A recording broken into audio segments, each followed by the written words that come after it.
Dando início ao nosso roteiro espírita dos domingos, damos um bom dia a todos, desejando que nosso ambiente seja envolvido na paz de Jesus, com muita fraternidade e muita harmonia.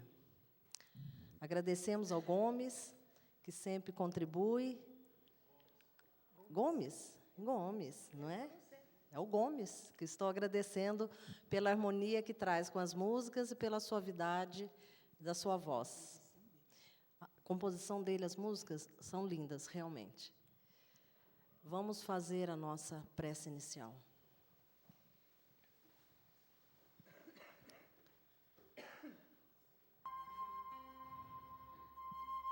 Senhor nosso Deus, obrigada por mais esta oportunidade de nos reunirmos em seu nome. É nosso desejo e vontade que a cada dia possamos compreender melhor as mensagens que nos são enviadas por seus mensageiros. Que nossas mentes e nossos corações estejam receptivos a seus ensinamentos.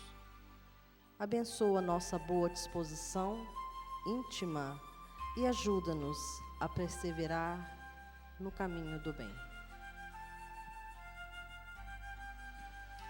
Bom, todos já sabem, quem fará a palestra de hoje é a Terezinha, diretora do Departamento de Divulgação e Estudos Doutrinários de nossa casa, autora dos livros adotados não somente nos cursos sobre a doutrina espírita em nossa casa, mas em diversas casas espíritas espalhadas por todo o país. E de outras obras que se encontram disponíveis em nossa livraria, conforme a companheira Marinice já nos falou.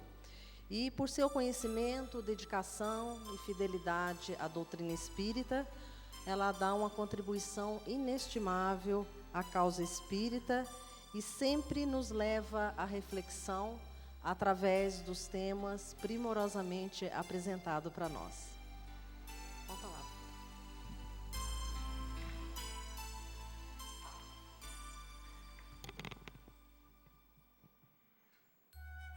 Caros irmãos em Jesus, que a paz do Mestre abençoe os nossos corações. Estamos em pleno carnaval. Como poderíamos abordar um outro tema, não é? Mas vamos conhecer historicamente, vamos relembrar um pouquinho os costumes sociais, mas o nosso objetivo é chegar ao enfoque espírita sobre o carnaval. Liberdade, alegria, música, danças, fantasias, desfiles, brincadeiras. Isso na rua, nas praças, à beira-mar, nos salões. É o carnaval uma grande festa popular. É talvez a festa mais antiga da humanidade, porque ela é encontrada desde os tempos mais remotos. Em quase todos os povos, podemos citar os egípcios, os gauleses da a Gália, antiga França, não é? Os gregos, os romanos. Claro que nem sempre teve esse nome, carnaval. E os folguedos podem variar um pouquinho, mas realmente muitos povos apresentavam essa festa lá no passado. Ainda hoje nós temos uns carnavais bem famosos no mundo, não é só o do Brasil, não. Nice, lá em Nice, na França, o carnaval é famoso. Na Itália, o de Veneza, com aquelas máscaras, vestimentas especiais. E nos Estados Unidos, New Orleans, Mardi Gras. É um carnaval meio esquisito, mas é carnaval também. Agora, o interessante é que na origem dos tempos, o carnaval, esses festejos, aparecem de alguma forma ligados à religião. Que coisa interessante! Sim, porque aqueles povos antigos tinham seus deuses. Então, esses festejos tinham, de um lado, a reverência, a adoração aos deuses, e do outro, tinham os festejos populares. Nessas festas, com esses deuses, ao povo eram permitidas as mais irrestritas explosões de alegria, incríveis desregramentos, e eram assistidos e partilhados pela nobreza e pelos sacerdotes da época. Interessante. O carnaval tem uma origem assim, mesclada. Agora nós vemos que nas ruas sempre havia o impulso do álcool. É por isso que eram permitidos os desregramentos, não é? Sem o álcool, acho que seria difícil o pessoal se entregar a tantas folias, não é? Dessas grandes festas do passado, 4 se destacam. Entre os gregos, as Dionísias eram em honra ao deus Dioniso. O templo desse deus, o ano inteiro ficava fechado.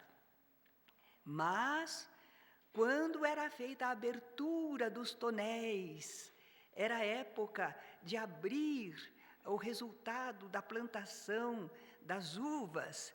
Então, todos o vinho armazenado na colheita vinhateira anterior eram liberados.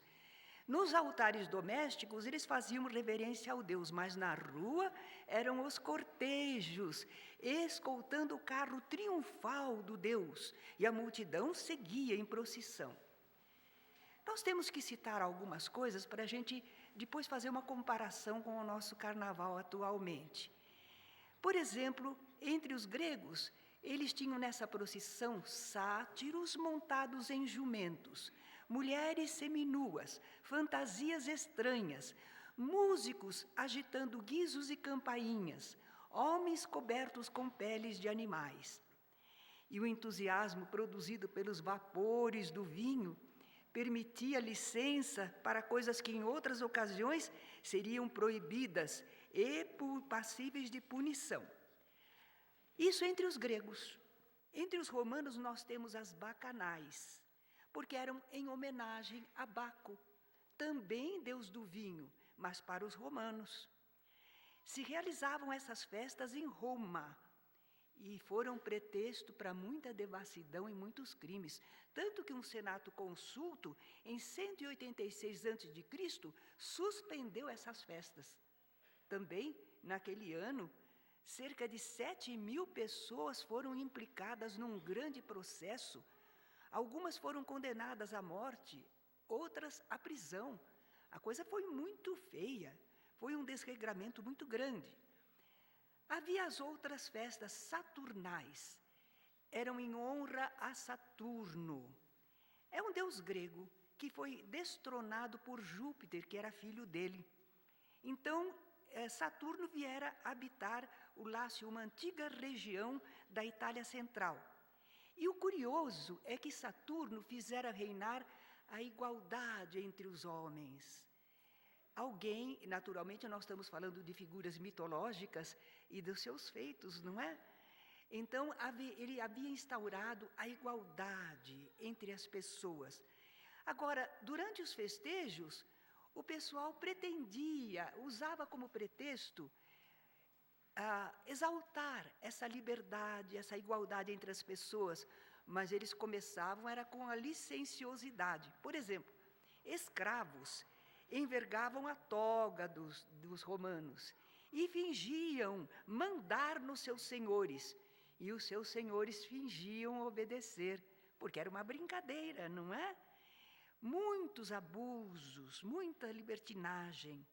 Então, por ocasião dessas festas saturnais, as pessoas sérias ou de gosto delicado não ficavam em Roma, não. Saíam, como hoje fazemos, não é? Muitas famílias saem para o interior, para cidades menores, não é? E resta ainda examinar as Lupercais. O deus era Luperco, da Itália Antiga, equivalia ao Pan, ao deus Pan dos gregos, não é? Eram igualmente festas muito licenciosas, grosseiras. Eram povos antigos, eram muito primitivos, por isso as festividades deles também eram assim. Por exemplo, nessa festa Lupercal, os sacerdotes desse deus se banhavam no sangue de cabra ou cão, imolados especialmente. Depois eles se lavavam com leite e, despidos, tendo apenas uma pele de bode aos ombros, eles corriam pela cidade, batendo na multidão com tiras de couro. Eles achavam isso divertido, engraçado. Essas festas lupercais duraram até o fim do século V da nossa era, sendo suprimidas pelo Papa da época. Nessas festas todas nós vamos encontrar o corso. Eu me recordo que minha mãe falava, e eu cheguei a ver em filmes que retratavam épocas antigas no Brasil, o corso, as famílias desfilando em carros abertos, fantasiados, jogando serpentina, confete, e o povo assistindo nas calçadas, aplaudindo, pois o corso existia naquelas festividades, era a atração principal.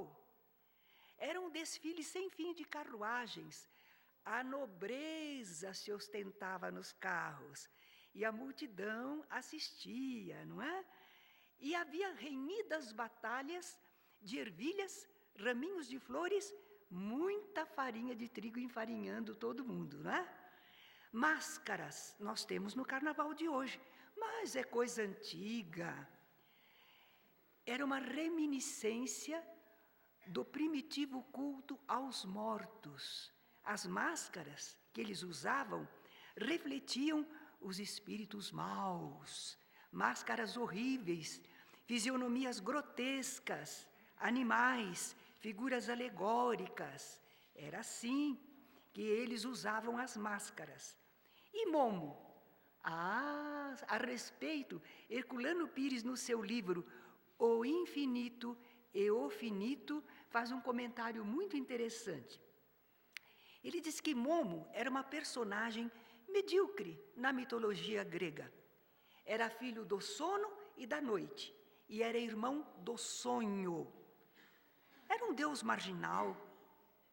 Ele foi expulso do Olimpo, é a região dos deuses, por causa da língua terrível dele.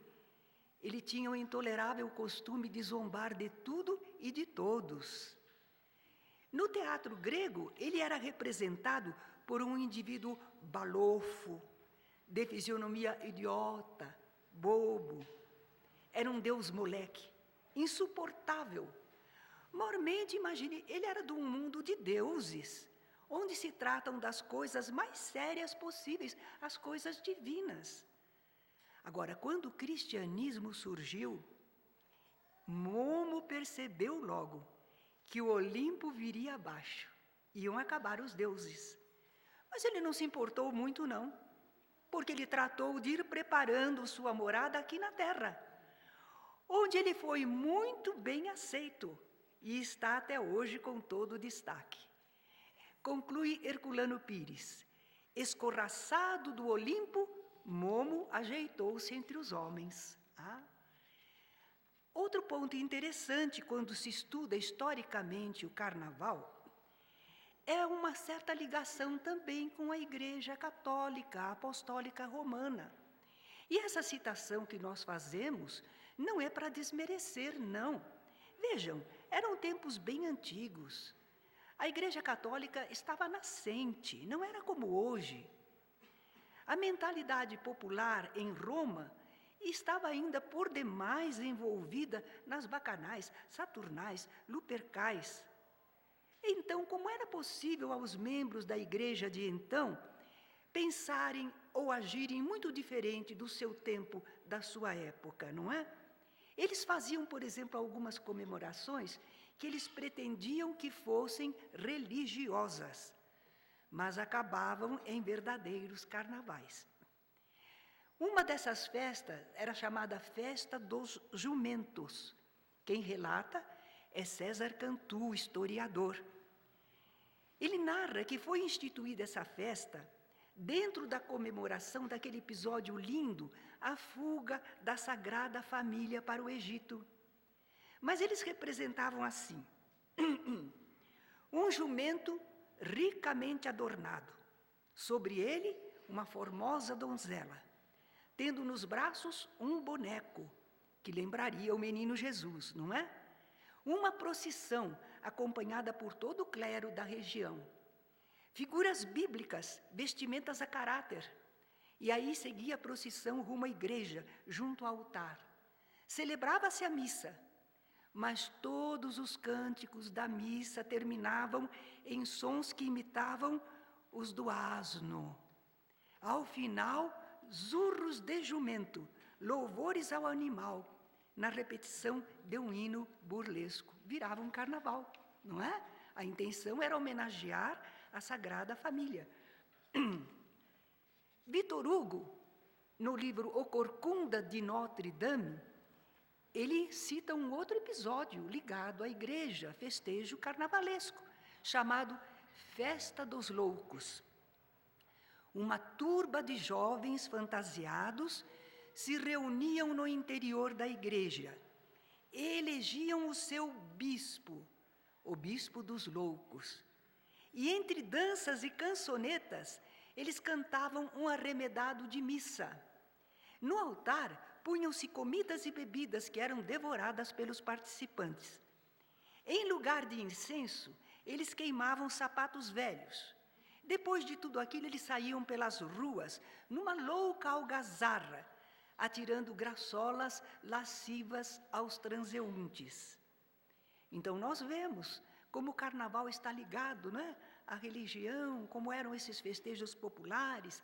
Mas por que chamamos de carnaval? Alguns acham que viria de carros navales, porque lembram do deus Dioniso ou Baco? Havia um carro que saía com um grande tonel de vinho, era em forma de navio, então eles acham que vem daí, carros navales. Outros dizem, não, tem algo a ver com a quaresma. É verdade, porque com o tempo a Igreja Católica foi se aprimorando e procurou dar àquelas festas pagãs uma nova conotação. E pensaram num bom recurso, colocar essas festas numa data que antecede de imediato a quaresma. Quaresma é aquele período de 40 dias que tem por fim praticar a penitência, imitando aquele período de 40 dias e 40 noites que Jesus passou no deserto, jejuando, antes de começar o seu ministério. E essa quaresma era um bom intervalo entre as festividades e a comemoração da Semana Santa, para acalmar um pouco os ânimos e o povo, não é? Então foi por isso que eles fizeram. E foi muito interessante colocar a quaresma depois dessas festividades, antes da Semana Santa. Outros acham que viria da expressão carnem levamen, que significa suspender a carne, retirar a carne. Porque durante a quaresma era proibido comer carne, mas antes o pessoal comia à vontade. Tá? Outros acham que carnaval vem de carne vale. Vale é uma saudação, não é? Que eles tinham entre os romanos. Seria uma saudação à carne como símbolo da vida material? Viva a carne! Ou será que era uma saudação de despedida? Carne, vale, está saindo, vai indo embora, não é? Porque com a quaresma a carne ficaria proibida. Vimos aí um apanhado histórico, bem rápido. Mas e como chegou ao Brasil? No Brasil, os festejos populares começaram para comemorar fatos da realeza. Nas festas que homenageavam a realeza, porque era no tempo do Império. Havia para o povo muita batucada, desfile de carros alegóricos, entre vivas e palmas da multidão. Dos edifícios das sacadas, não os edifícios como hoje, os edifícios da época, não é? Nuvens de pétalas multicoloridas eram jogadas sobre o cortejo. Pétalas multicoloridas. Nós vemos aí os confetes de hoje. Eles representam as flores, não é? Que se jogavam sobre o cortejo. A primeira grande festa dessa aqui no Brasil foi em 1641, no Rio de Janeiro. Por isso é considerado o começo oficial do carnaval no Brasil, 1641. Que festa foi essa? O governador Salvador Corrêa de Sá instituiu uma série de festejos porque eles estavam comemorando a ascensão de Dom João IV ao trono de Portugal. Era o restabelecimento da monarquia portuguesa. Depois houve outras festas, não é? Quando se casou o príncipe Dom João, futuro Dom João VI, quando esse Dom João VI chegou ao Brasil, então sempre eles faziam festas assim, verdadeiros carnavais, não é? Durante o Império, parece que deram o nome de intrudo. De onde vem esse nome? De introitos, cerimônias que antecediam a quarta-feira de cinzas. Mas o intrudo já existia em Portugal. Eram combates de rua, brincadeiras em que eles usavam seringas com água suja ou outras substâncias para jogar na roupa dos passantes. Não tem isso no carnaval, não? Um produto químico que joga. Antigamente era para manchar mesmo, agora finge que mancha e depois some, evapora, não é? Mas ainda a mesma intenção de assustar, de prejudicar, não é? Sobre as cabeças dos participantes, eles jogavam ovos, mas de preferência estragados. E faziam também uma verdadeira guerra.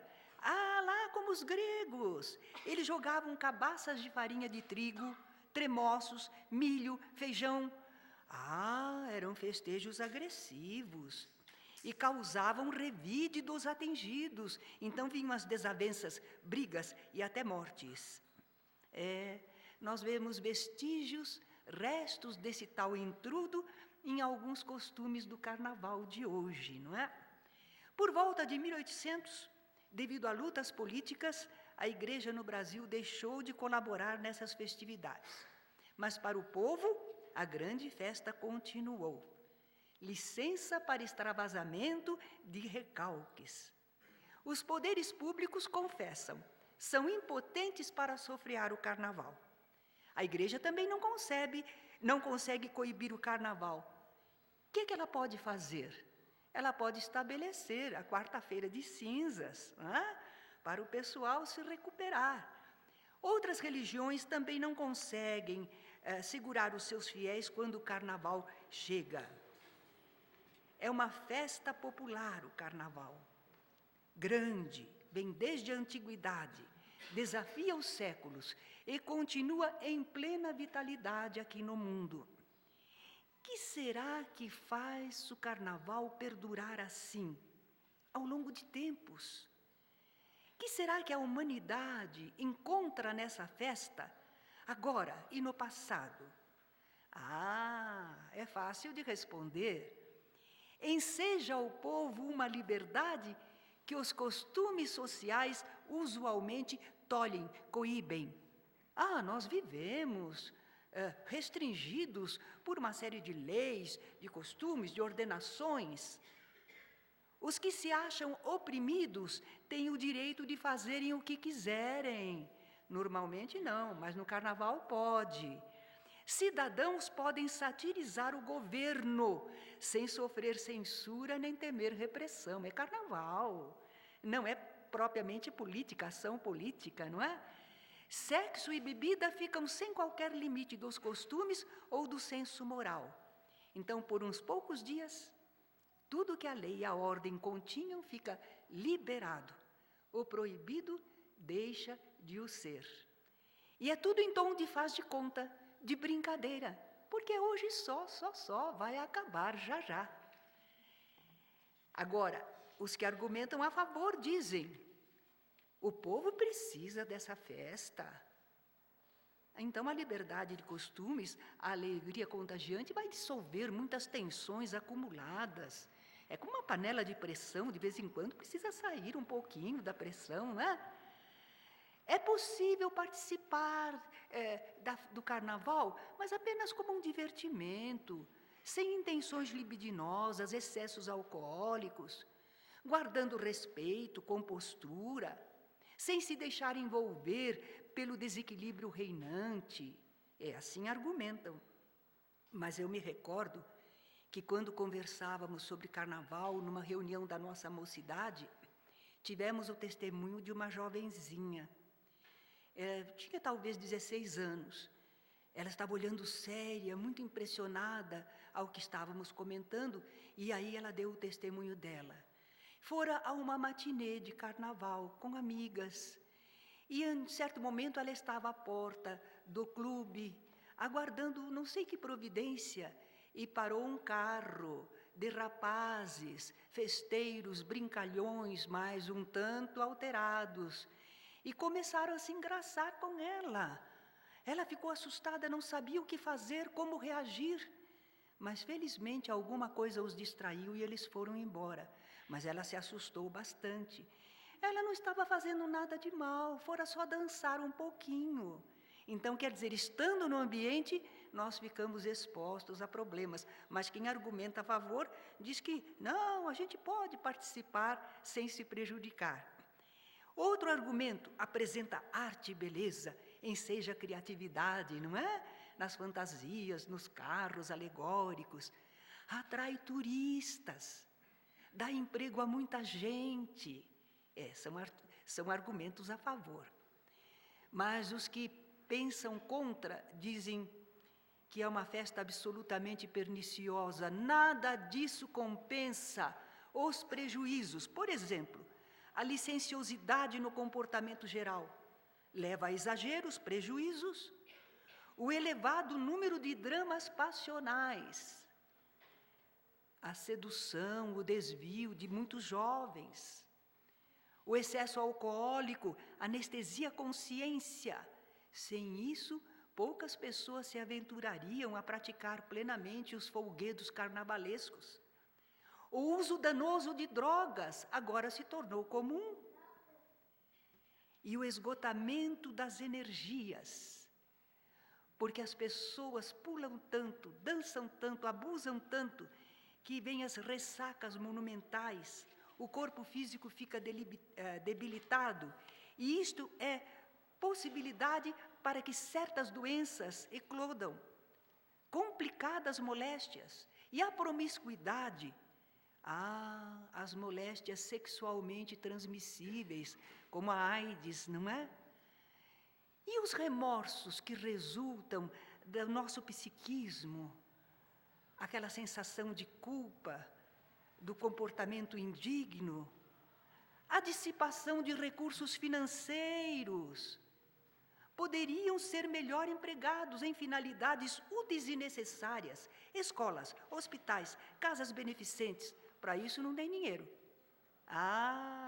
Mas para os festejos carnavalescos o dinheiro aparece, não é?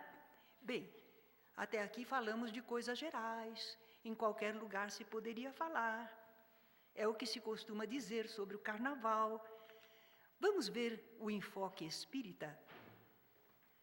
O que é que diz o Espiritismo a respeito desses festejos carnavalescos? Começamos lembrando o princípio doutrinário, livre-arbítrio. Onde há o Espírito do Senhor, aí há liberdade. O livre-arbítrio é necessário à evolução do ser. Nós temos que ter liberdade para agir, não é? Então, o Espiritismo, em princípio, não proíbe nada a ninguém.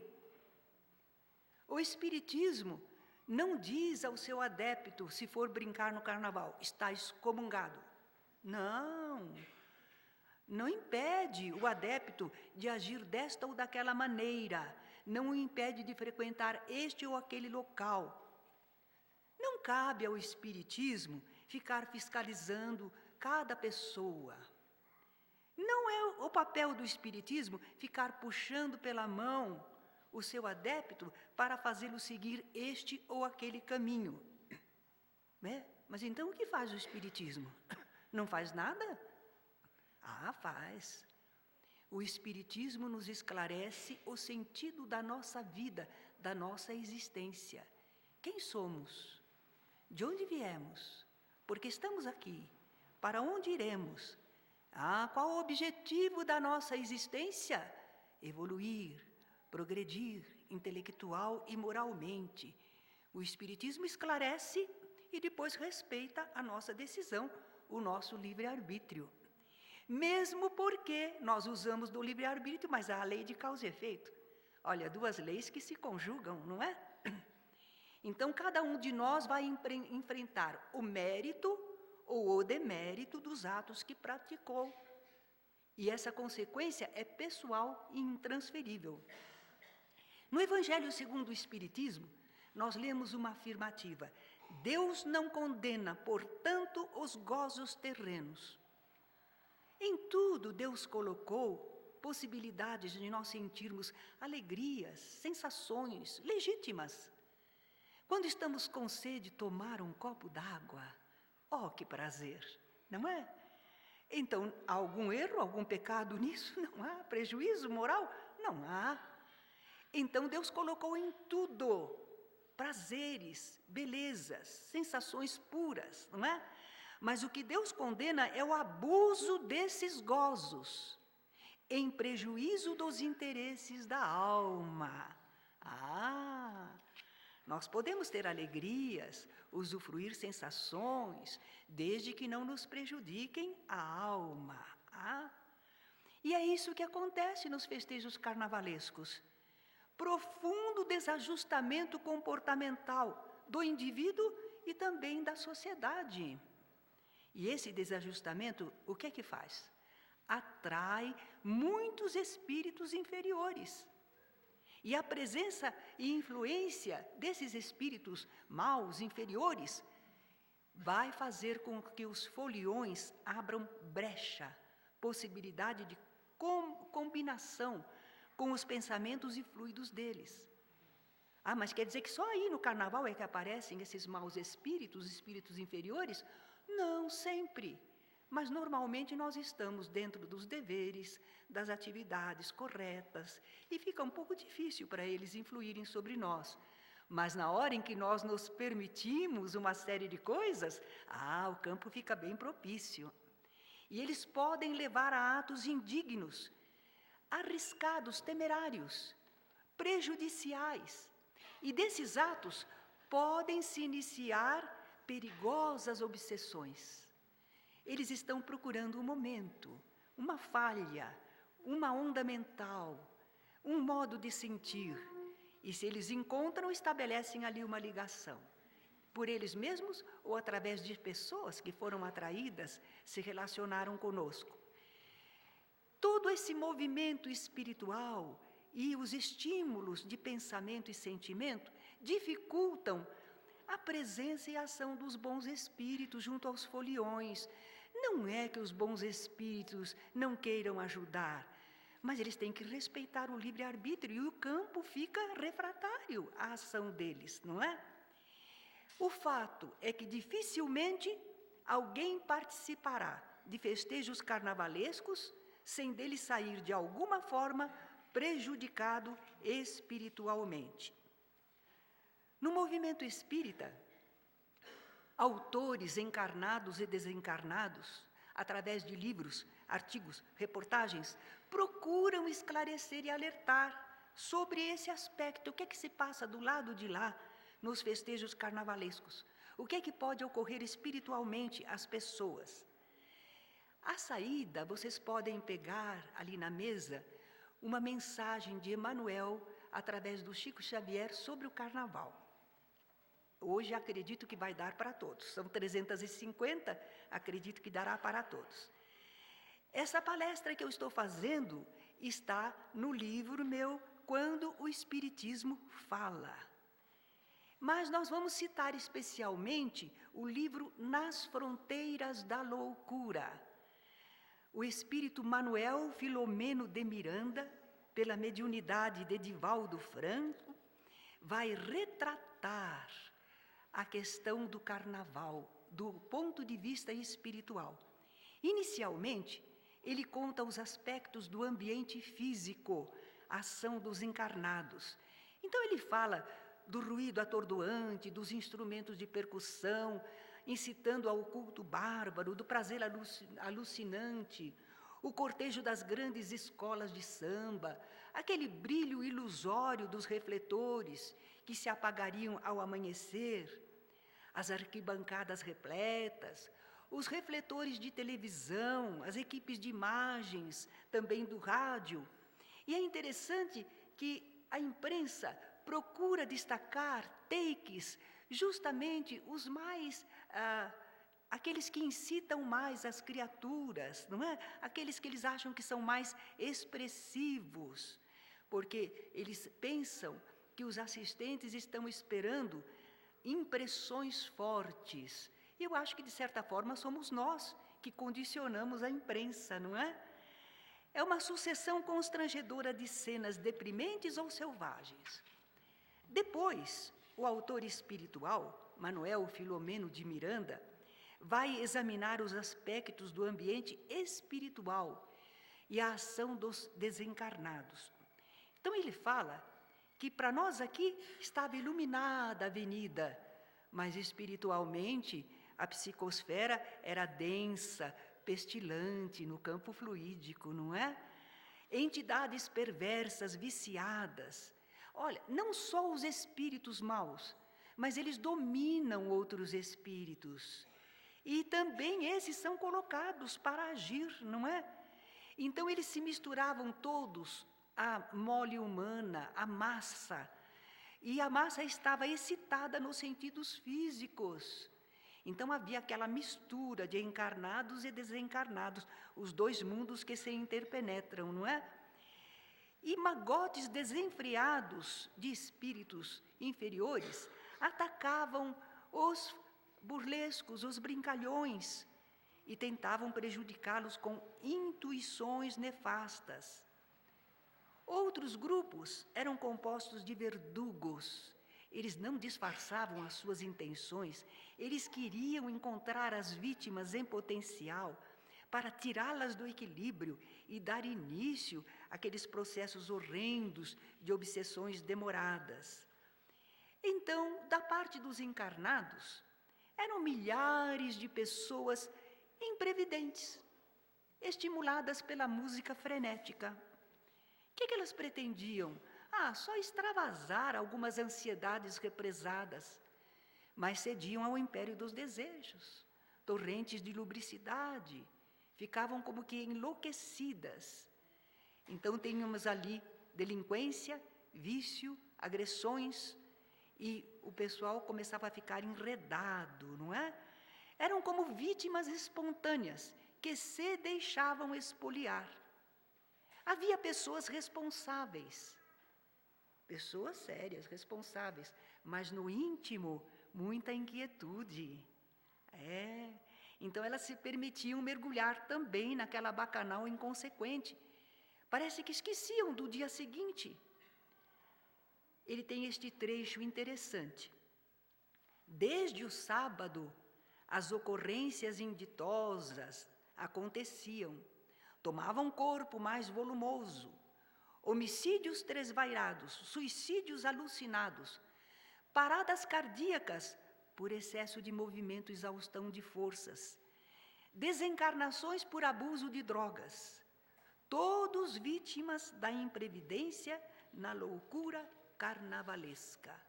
Esse era o aspecto material e no campo espiritual, ainda ligado ao carnaval. E os bons espíritos não faziam nada? Agora ele vai falar do trabalho dos bons espíritos durante o carnaval. Desde as vésperas, o plano espiritual benfeitor já havia instalado pontos de socorro.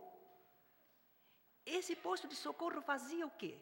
Recolhia desencarnados que podiam agir prejudicialmente. Todos não dá, não é? Mas uma parte aliviava. Orientava espíritos. Havia espíritos do lado de lá que se preocupavam com os seus entes queridos, o que ia acontecer a eles no carnaval. Eles queriam ajudar. Então, esses espíritos eram orientados como fazer. Esses postos eram espalhados em pontos diferentes, estrategicamente perto dos lugares dos grandes desfiles, onde havia maior aglomeração de carnavalescos. Então, havia equipes operosas de trabalhadores espirituais. E eles tinham serviços de emergência para socorrer, defender os incautos, aqueles que eram menos maliciosos. Engenheiros especiais haviam tomado providências defensivas para evitar a invasão de espíritos perniciosos, adversários do bem. O ministério da caridade não podia ficar prejudicado. Então, os bons espíritos se revezavam infatigáveis. Eles procuravam diminuir o índice de desvarios, homicídios e suicídios. Às vezes, não acontecia logo, a curto prazo, mas acontecia a longo prazo como consequência do carnaval. Essas edificações espirituais que os bons espíritos faziam eram transitórias, não iam ficar lá para sempre, era de emergência, era por causa do carnaval. Mas eram bem providas de recursos magnéticos, de voluntários, seletores de preces. Lembram que o André Luiz fala?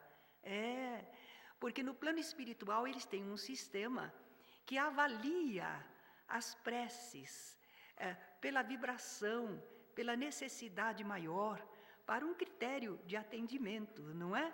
Então havia seletores de preces. Essa expressiva equipe espiritual tinha um dirigente na parte médica, com médicos, enfermeiros, técnicos em socorros especiais. Quem é que chefiava? Era Bezerra de Menezes. Ele tomava providências, distribuía informações, cuidava pessoalmente dos casos mais graves. Nesses casos, ele aplicava os recursos da sua sabedoria. Tudo isto que nós estamos relatando, ele está contando como passado no Rio de Janeiro. Mas será que só no Rio de Janeiro os bons espíritos estariam atuando? Não, em toda parte, não é? Onde se fizessem festejos carnavalescos. Qual o resultado do trabalho desses bons espíritos? Eles conseguiam alguma coisa? Nem sempre eram totalmente favoráveis, não. Mas, embora o trabalho deles não fosse de um êxito total, aquele rápido contágio do bem sempre deixava uma impregnação amena, suavizava, ajudava. E como é que eles agiam também, não só sobre os encarnados, sobre os desencarnados? Como é que eles fazem?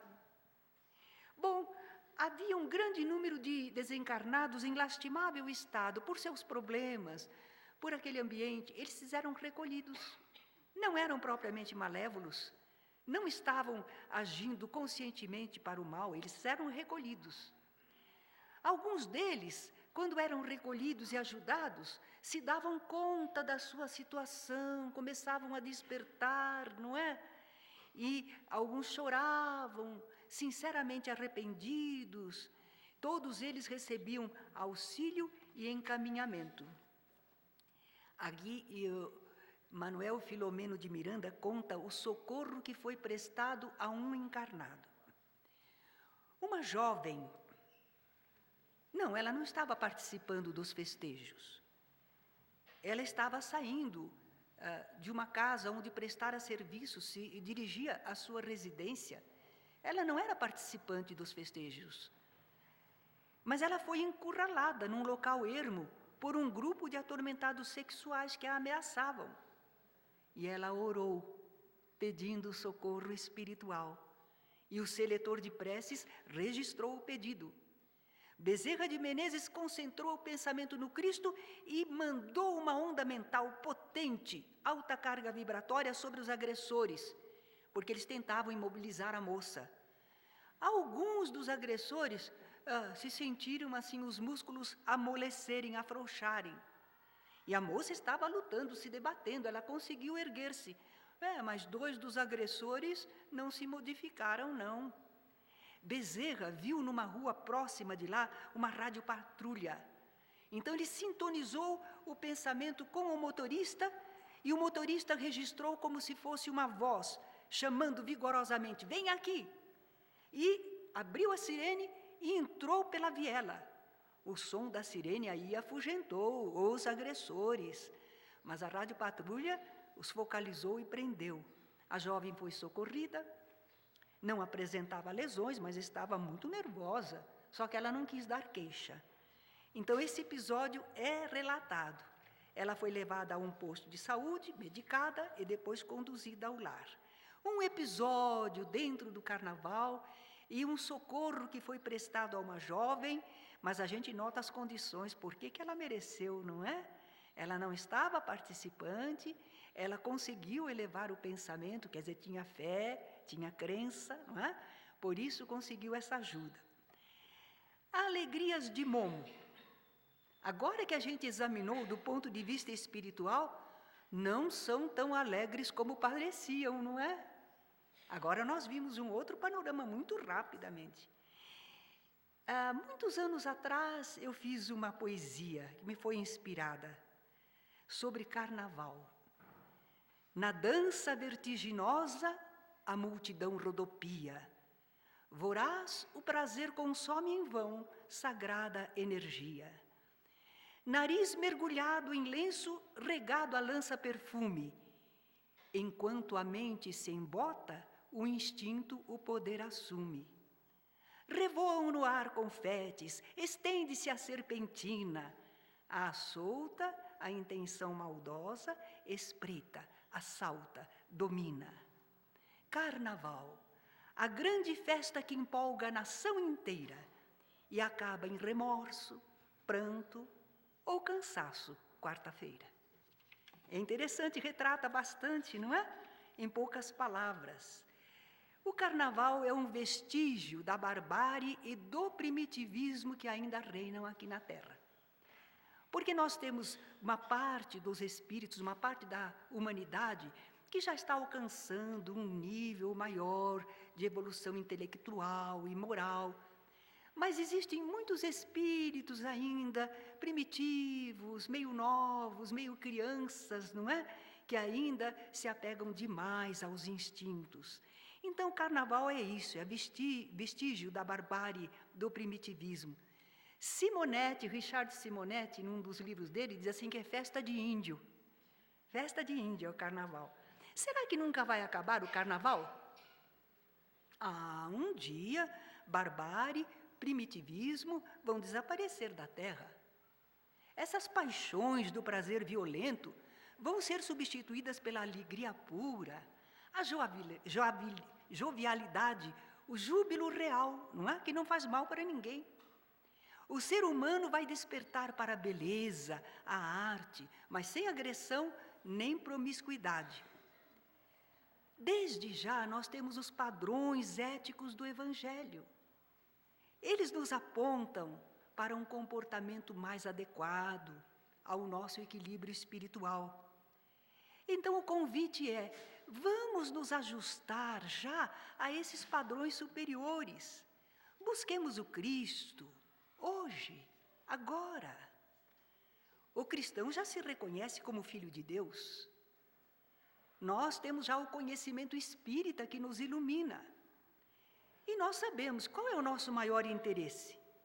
Sempre, unicamente, aproveitar o melhor possível nossas forças, nossos recursos, em favor do bem-estar espiritual nosso e da humanidade.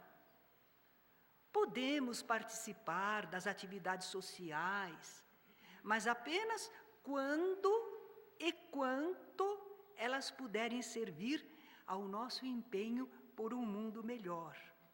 Essas folgas dos dias do carnaval, elas podem ser bem utilizadas. Por exemplo, nós andamos estressados, cansados, não é? Vamos nos refazer física e mentalmente, por exemplo, no contato com a natureza. Vamos conviver mais em família, apertando os laços que nos unem. Às vezes os pais dizem, meu filho está crescendo, eu nem vejo ele crescer. Não estou podendo acompanhar. Olha aí alguns dias para conviver mais em família. Visitar os enfermos ou os solitários. Você soube, fulano esteve hospitalizado. É mesmo, né? Eu não achei tempo para ir lá. Agora nós temos um tempinho aí para visitar, não é? Ajudar os carentes, as instituições beneficentes, participar de serviços comunitários. Então, na medida do possível, nós vamos procurar nos aplicarmos de modo útil. Mas também podemos orientar aos familiares quanto à conduta cristã que a gente tem que manter durante o carnaval. E as nossas crianças e jovens?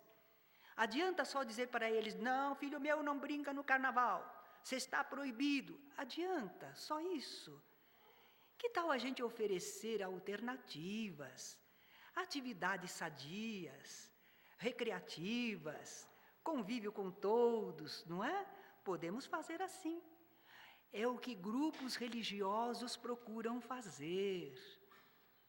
Não vamos criticar, não, se algum grupo religioso está exagerando um pouquinho. Porque eu li numa notícia de jornal, Carnaval do Cristo. Ah, não. Não ponha o nome do Cristo, não diga que é um carnaval. Mas no movimento espírita, por exemplo, é costume nessa época do carnaval se fazerem concentrações, semanas de estudos espíritas, não é?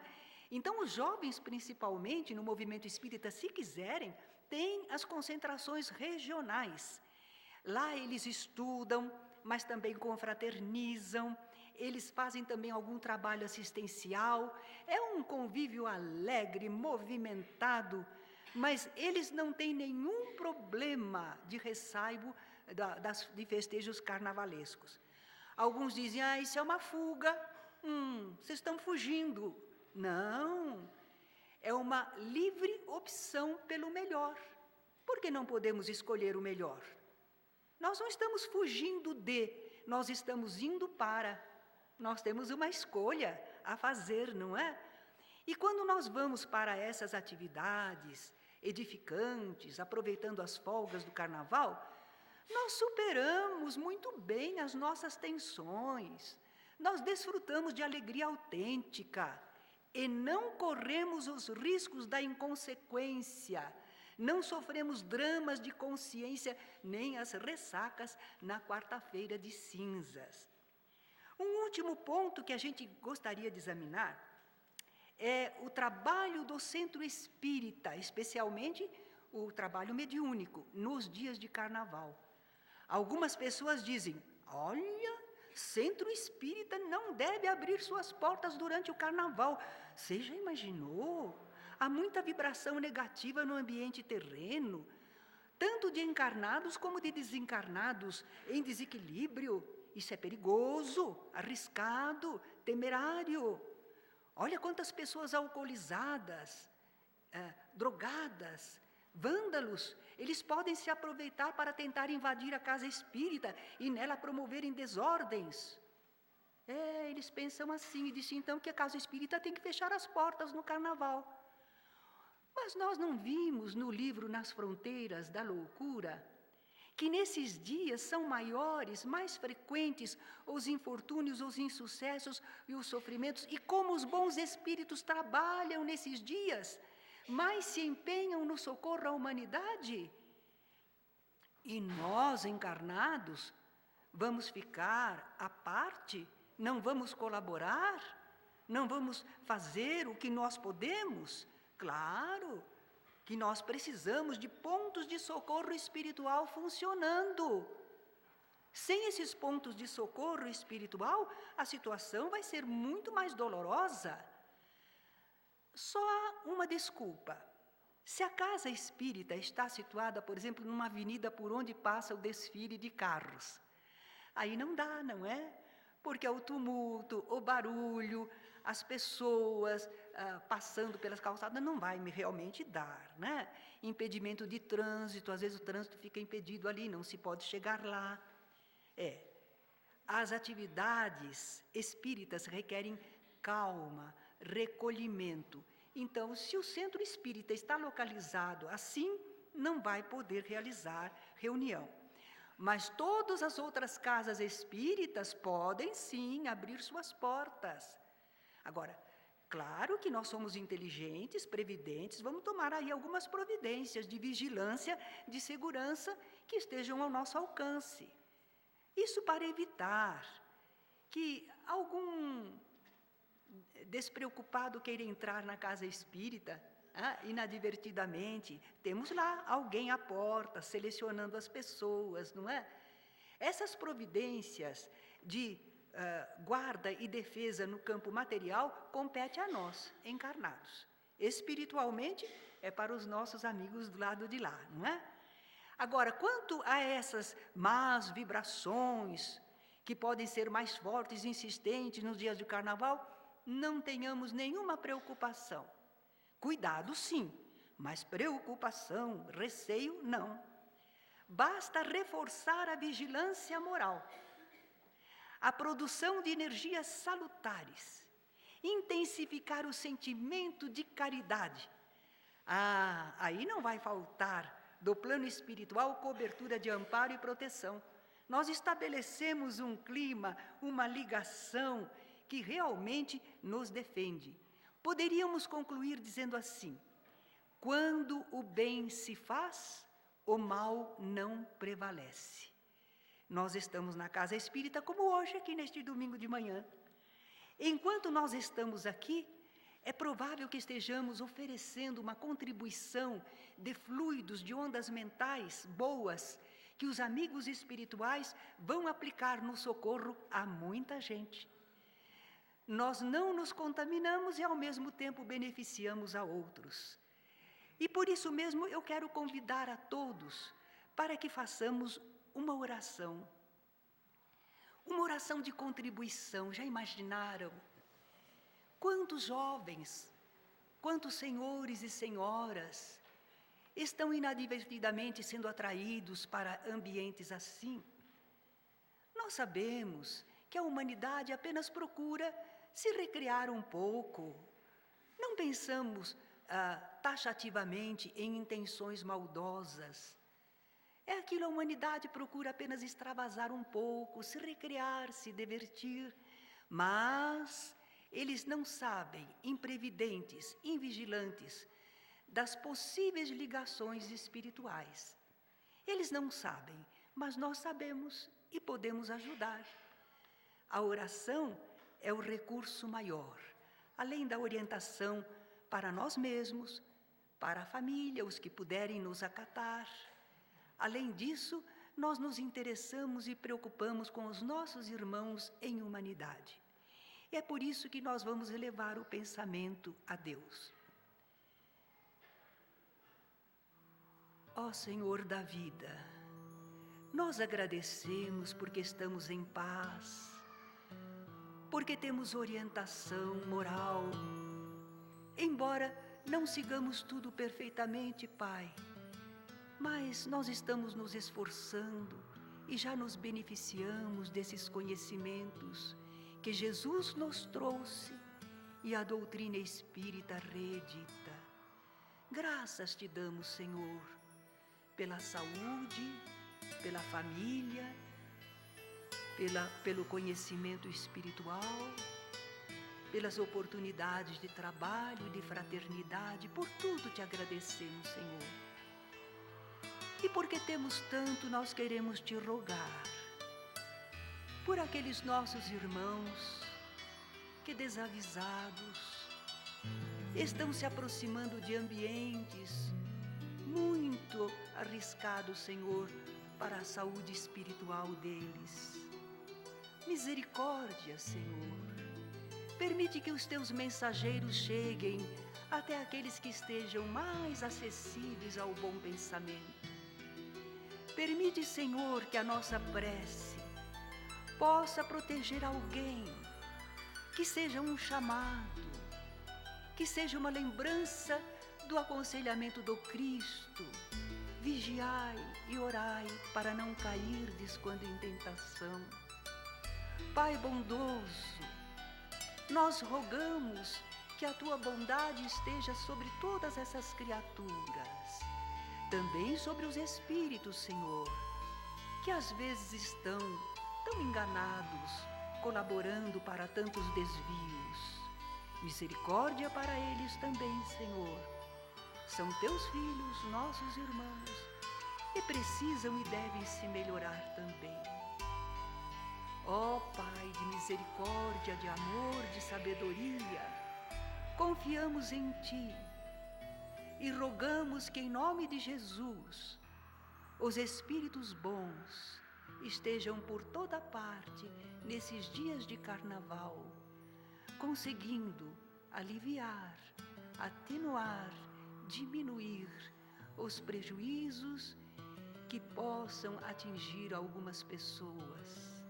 Misericórdia, Senhor, que a Tua bênção de Pai e de amor envolva todo o nosso país, para que os prejuízos sejam menos, Senhor, e que haja mais salvação para algumas pessoas.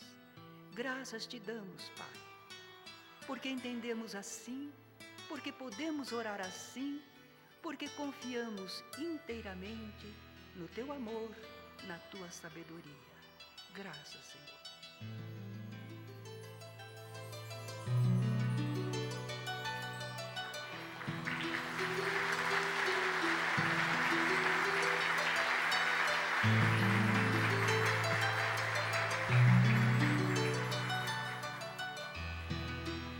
Estamos concluindo nosso roteiro espírita de domingo, agradecendo a presença de todos, agradecendo a Terezinha pela mensagem e pela explicação tão formidável sobre esse tema que é de nosso convívio anualmente.